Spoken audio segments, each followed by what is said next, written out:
Қыздар, қайырлы таң, қалдарыңыз қалай? Бүгін ең маңызды тақырып емдеу шаралары. Барлықтарыңызды осы нәрсе мазалаған болар. Бүгін осы тақырыпты кеңінен ашатын боламыз. Енді инсулинорезистентностьтің қауіп-қатерін, қандай клиникалық белгілері болатынын алдыңғы сабақтардан жақсы түсініп алды деген ойдамын. Сондықтан бұл қауіпті нәрсенің алдын емдеуге дейін жеткізбеуіміз керек, алдын алуымыз керек бізе.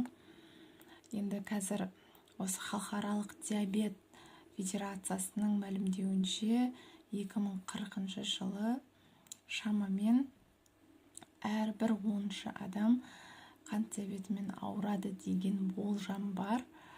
Сондықтан да сіздер енді бұл ақпараттарды жақсы меңгерді деп ойлаймын.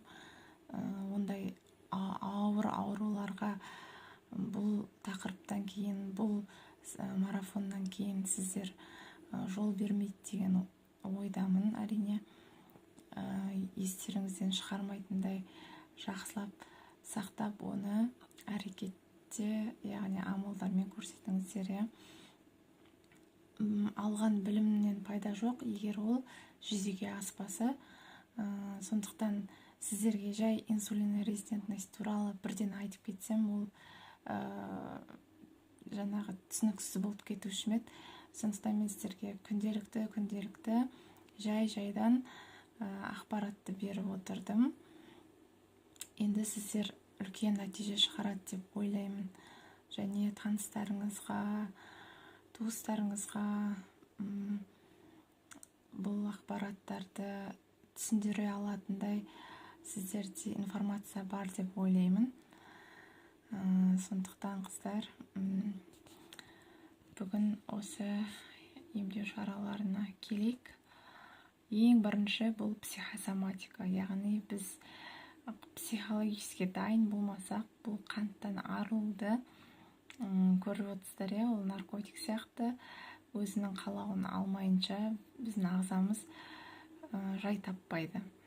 Сондықтан біз не істедік? 5 күн бойы жайдан бұл нәрсенің зиянын біле бастадық. Сөйтіп миымызды дайындадық әбден. Миымызды бірінші мусорлардан шығардық. Сондықтан қыздар, психосоматика ол өте маңызды. Біз егер де түп санамызда бұл нәрсенің зиян екенін білмесек, бұдан бас тарту қиынға соғып кетеді. По чуть-чуть деп бәленбай қанты бар нәрселер жеп қоюымыз мүмкін. Енді сіздер осознанно барлық клиникалық картинасын, не болатынын бәрін көргеннен кейін мен сіздерді ойламаймын, что қант қолданады деп. Иншаллах, енді бұл қанты бар нәрселерден алшақ жүретін боларсыздар. Алшақ жүреді деп сенемін енді. Сондықтан да мен сіздерге осындай ақпараттарды беруді жөн көрдім, чтобы психосоматиканы дұрыстау үшін. Енді голодание. Голодание бұл Пайғамбар саллаллаху алейхи вассалам бекерден бекер бізде ораза ұстаған жоқ. Бұның астында көптеген жаңағы нығметтер жатыр ғой негізі. Аптасына ораза ұстаудың ең болмаса аптасына 1 рет ұстасаңыз да, бұл сіздің ағзаңызға ең үлкен қуаныш әкеледі. Былай айтқанда ағзаңыз тазарады. Ораза кезінде жалпы ағзада тазару процесі жүреді. Макрофагтар бір-бірін жеп, асқазанның ішін керек емес қоқыстардан тазалайды. В том числе кешегі айтып кеткен қан тамырларды ластану жүреді деді ғой инсулинорезистентность кезінде. Соның барлығы тазарып, адамның қан айналымы жақсарып, денсаулығының нығаюына, иммунитеттің белсенуіне үлкен септігін тигізеді. бұл нәрсені сүннет дейміз, бірақ іске асырып жатқандар өте аз қазір. Сондықтан да осы нәрсені қолға алсаңыздар, егер жасарғыларыңыз ең бірінші амал, конечно, ниетке байланысты. Ең бірінші ол сүннет. Пайғамбарымыз солай істегенді. Одан кейінгі қаншама пайдасы бар. Жасаруға себеп болады, қандағы қантты нормализовать етеді, иммунитетке жақсы. Сондықтан сіздер ораза ұстау арқылы ешқандай ұтылмайсыздар деп. Енді салауатты тамақтану бұл қайта қақылдап айтып жүрміз ғой. Енді бұл нәрсеге таңдау деген нәрсе жоқ. Уже конкретно көз жеткен нәрсе салауатты тамақтануға көшуіміз керекпіз. Бұл ешқандай да қазіргі уақыттағы бір мода емес. Уже салауатты тамақтанудың пайдасын мен өз практикамнан уже 100% көріп жатырмын. Бүкіл аурудың бәрі ауру астан деп бекер айтылмаған. Егер де сіз дұрыс тамақтанатын болсаңыз, ешқандай да жаңағы денсаулыққа байланысты проблемалар болмайды. Иншаллах. Низкоуглеводная диета нут деген енді жаңағы рационнан қантты, тәтті нәрселерді шектеу ғой. Сіздер ойлауларыңыз мүмкін, тәтті деген алып тастаймыз, сонда біздің миымыз қалай айтады ғой, қант ішсеңдер или шоколад, тәтті нәрселер жесеңдер миларыңды қоректендіреді деп. Бізде углевод бар, ол мысалы гречкада бар, жаңағы күріште бар деген сияқты. Низкий углеводтар бүкіл жерден тауып аласыз, организм ол тауып алады, сәбізде бар деген сияқты. Именно тәтті нәрселер қосылған, қолдан жасалған нәрселер ол керек емес. Оны пока егер сізде инсулин резистентностьтың белгісі бар ма, болды, оның бәрін не істеу керек? Рационнан мүлде алып тастау керек. Енді физикалық белсенділікке келейік. Физикалық белсенділік деген енді бұл да маңызды нәрсе. Физикалық белсенділік болмаса ағза өзін өте жайсыз сезінеді, қан айналымы дұрыс болмайды. Қан айналымы дұрыс болмағандықтан уже проблемалар басталады. Сондықтан қыздар, күнделікті 30 минуттарыңызды қиып физикалық жаттығулармен айналысатын болсаңыздар, өмірлеріңізде үлкен өзгерістер болады. Өте активный, веселый жүретін боласыздар.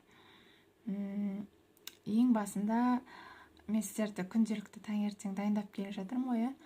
Бірінші жай жаттығудан, енді таңертең обязательно міндетті түрде су ішуіміз керек. Күнделікті судың мөлшері дене салмағына байланысты. Егер сіз 1 килограммға 30 миллилитр, егер сіз 50 килограмм болсаңыз, онда 1,5 литр суды күнделікті қолдануыңыз керек, таза суды. Одан кейін физикалық белсенділікті көбінесе таңертең істегеніңіз абзал. Сол су ішіп болғаннан кейін жүгірсеңіз, нұр үстінен нұр. Егер жүгіре алмайтындай жағдай болса, онда ең болмағанда жаттығу жасауымыз керек.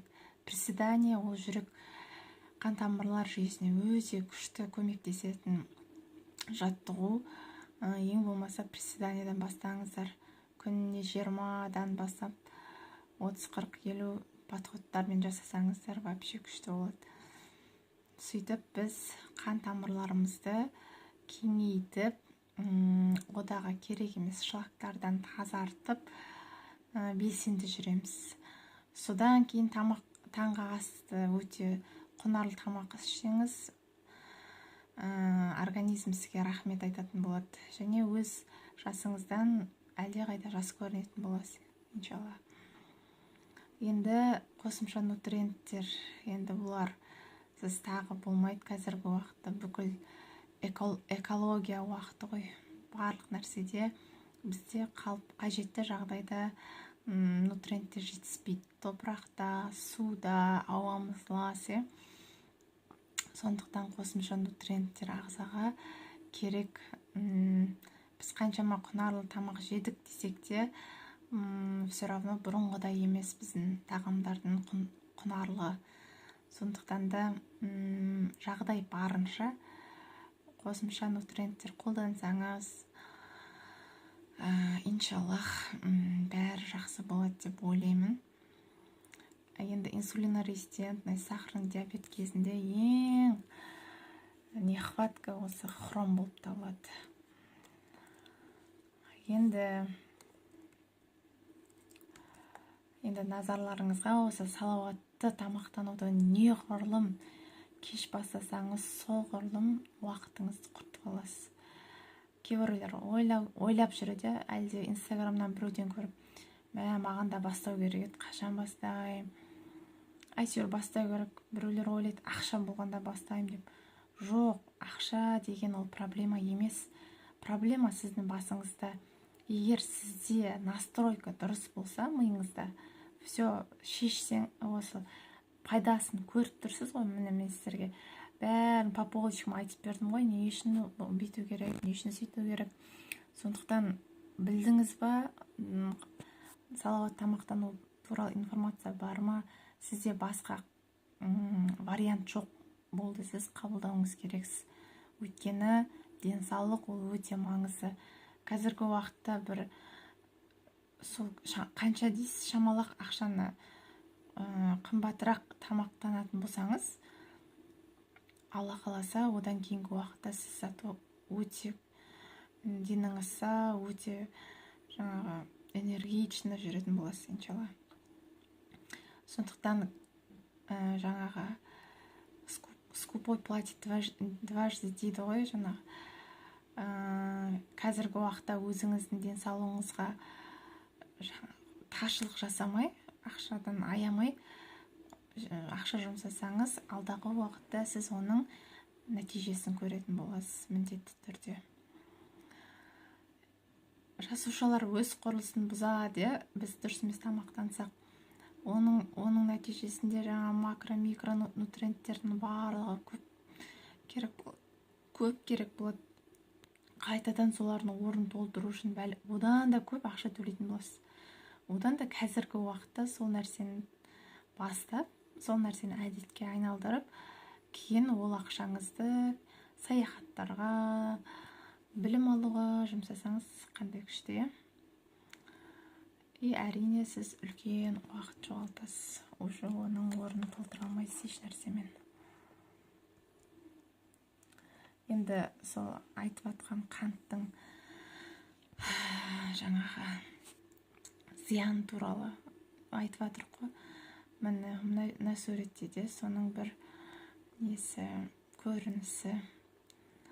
Организм тез қартайып кетеді, кешегі ожирение, жүрек қан тамырлары ауруы, витамин В, С дәрумендерінің сіңуін нашарлатады ғой, соның әсерінен бізде нутриенттер керек деп атқаным сол. Бұны орын толтыру керек болады уже. И иммунитет, әрине иммунитет төмендейді. Кариес, бұл енді кариес туралы үлкен тақырып, бұны да бір айту керек уақыт болады, Алла қаласа.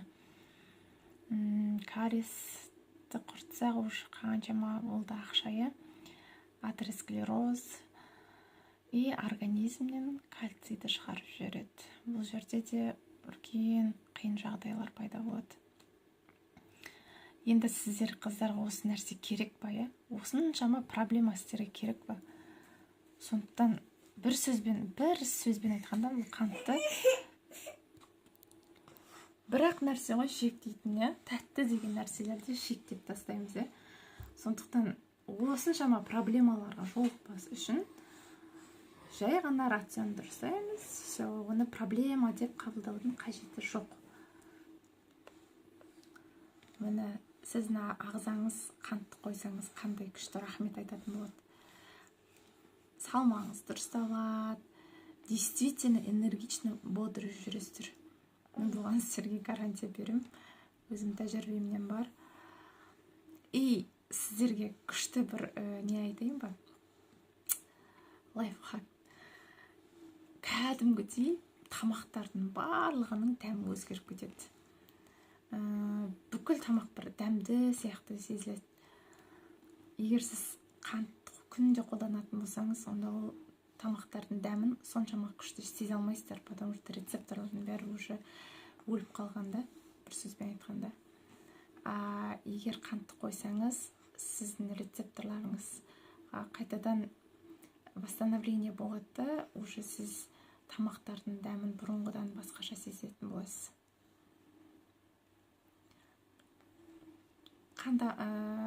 Асқазан ішек жолдарының жұмысын жақсартады, настроениемен жүресіз, агрессивный деген нәрселерді ұмыта бастайсыз, есте сақтау қабілетіңіз жақсарады. И мына жерде жаңағы нелер, әжімдер, қыртыстардың кетуіне, енді кетіп қалады деп айта алмаймын, бірақ старениенің, қартаюдың жаңағы несін тоқтатады, қартаю процесін тоқтатады, егер сахар болмаса. И күшті тынық ұйықтайтын боласыздар, Алла қаласа. Бір нәрседен құтылу арқылы қаншама жетістікке жетесіздер, қыздар. Мына жерде 25 причинасын айтып кеткен, көрінсе сіздерге. Сол кешеден бері айтып атқан нәрселеріміз. Енді міне, мына заттарды естеріңізге сақтап алсын деп әдейі осы сурет таңдап алдым. Бутербродта қанша қант бар, как будто мынада қант жоқ сияқты сезіледі, бірақ көріп отырғандарыңыздай зерттеулердің нәтижесінде осындай қанттың мөлшері бар. Не үшін банан болмайды, не үшін фрукты болмайды, көріп отырсыздар. Бір бананның өзінде осыншама қант бар. Сондықтан егер инсулин резистентность болса, онда фруктыларды рационнан алып тастағаныңыз дұрыс. Мына жерде де қай тағамда қанша қант бар екені жақсы көрсетілген. Сондықтан бұл тағамдарды қолданбауға тырысыңыздар.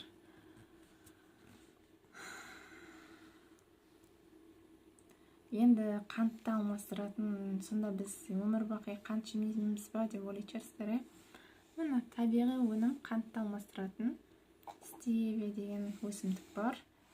Осыны қолдансаңыздар болады, бірақ инсулин резистентность кезінде, егер содан емделгілеріңіз келсе, бұны көп қолданбай қойыңыздар тоже. Өйткені ол кезде тұстану керек болады. Егер бәрі нормально болса, ағзаны реттестіріп алсаңыздар, онда аптасына бір рет можно. Мынау қолданатын тағамдардың тізімі. Примерно рациондарыңыз осындай қою көкті жаңағы өсімдіктерге толы болса, Б тобының барлық витаминдерін алып отырасыздар, иншаллах. Міне бағана айтып кеттім ғой, не кезінде, қант диабеті кезінде ең көп жоғалатын элемент ол хром. Сондықтан сол хромның орнын толтыру керек болады. Сол кезде ағза жұмысын жақсарта бастайды. Яғни, бұлай айтқанда бізде ағзамыз қантты қалап тұратын жағдай болмау керек біздің ағзамызда. Егер бүкіл нутриенттердің барлығы толық болса, бізде белгілі бір тамаққа деген әуестік болмау керек. Сондықтан нутриенттердің маңызы зор. Одан кейінгі тағы бір айтып кететін нәрсе, кокосовое масло бар ғой, сол балалардағы жаңағы бір күндік бір шай қасық кокос майын берсеңіз, егер балаңызға, сол бір күндік олардың қант тәуелділігін жояды екен. Соны да жаңағы тәжірибеде істеп көрсеңіздер болады. Сіздерге бұл ақпараттар пайдалы болды деп ойлаймын.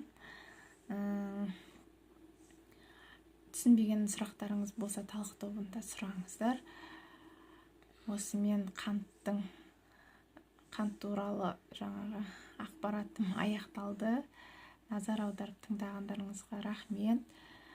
Ассалаумағалейкум рахматуллахи.